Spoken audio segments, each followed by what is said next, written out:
From this day on, when I look back at the past, I will smile and say to myself, I never thought I could do it, but I did it.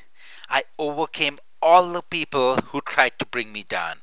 Hello, this is Huskins, the Forex Mentor, and welcome to another awesome day, your daily review of April 29th and 30th, and a preview of May 1st, your daily dose of events that shape the Forex markets.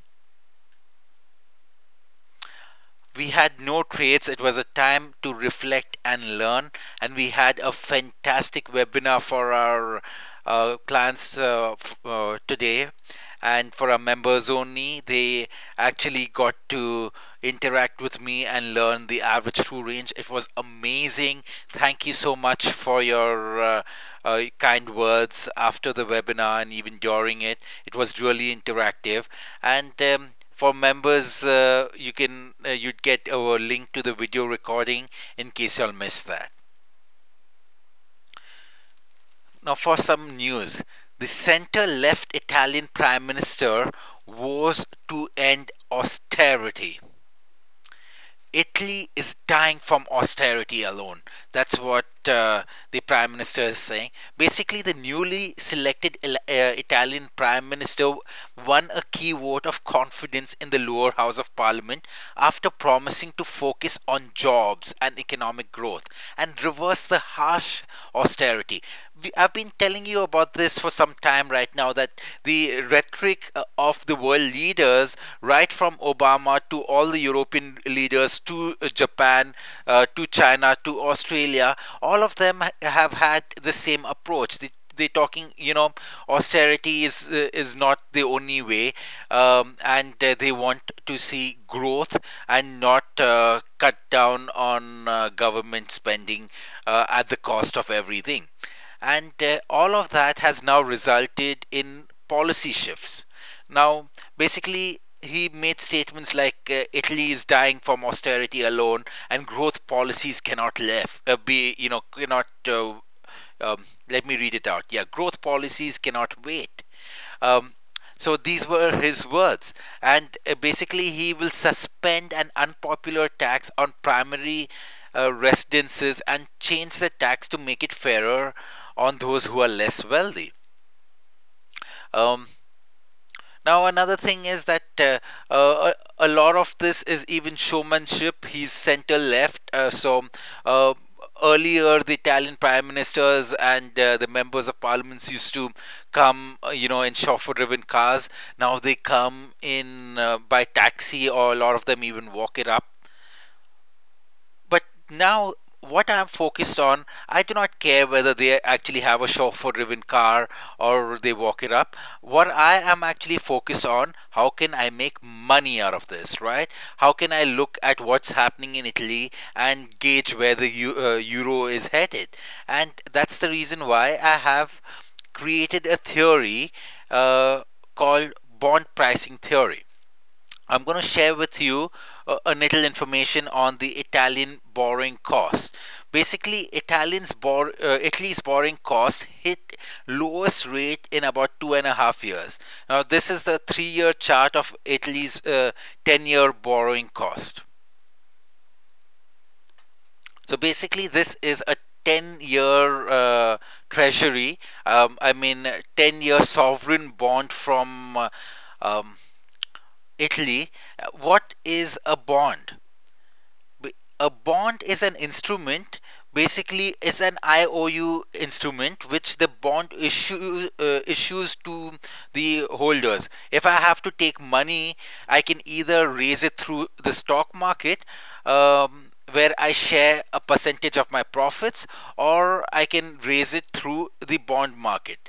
Similarly, when a government needs money, they can either tax its citizens or borrow the money. And the bond yield tells you what is the cost of borrowing that money. Now, the lower the yield, that means that people are more eager to lend the money. If they uh, Basically, the way you need to look at interest is the cost of borrowing money. If the if the person whom the lender is loaning money to is of high credit, and he knows that he can get the money back, he'll charge a lower interest. If uh, the person whom he's loaning the money to is not of very sound character, then he'd want a very higher interest. It's no different for sovereign bonds. So basically, the you can gauge the sentiment of uh, of the investors, looking at the price they need for the bonds which they are actually buying. When they're buying bonds, that means they are loaning money to the Italian government. So my theory is that whenever the bonds start making new lows or break previous lows, it is a time to go long on that currency. Now, this there has always been, in my live classes, there's always been an interaction as to um, what people have heard in the market and what the truth is. People have heard that a higher interest rate is what uh, you know, attracts people, and then that is the reason why the currency of that particular country goes up.